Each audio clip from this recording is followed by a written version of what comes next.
This pile of straw can grow mushrooms through fermentation. So how exactly is it done? The scientific method is to first put it into a pot, add water and boil for 15 minutes. This can effectively kill bacteria. Light the fire and bring it to a boil. Next, use a plastic bottle for fermentation. The size is just right, but it needs a bit of modification first. Drill 4 small holes at the bottom, then make holes in the sides as well. The more, the better. Here, 3 holes on each side are enough. Take the boiled straw out, drain, and cool. This bag contains the spawn, fermented using grains.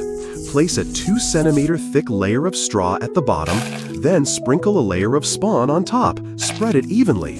Continue adding straw, each layer about 2 to 3 centimeters thick, and sprinkle another layer of spawn until the bottle is filled.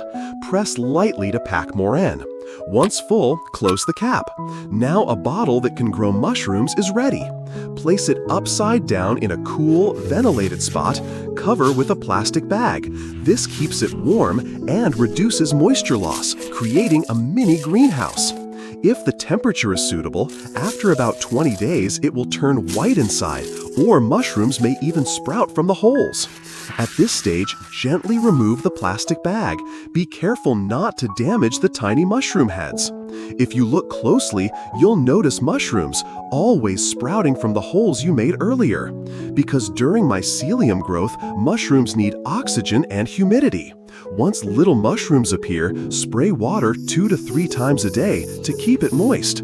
With proper temperature, in 4 to 5 days, mushrooms will grow big, some larger, some smaller, and they mature at different times. Once mushrooms grow large, harvest quickly. If left too long, they age and produce spores, which are not friendly for people with sensitivities. The process is surprisingly relaxing to watch and provides food for several days.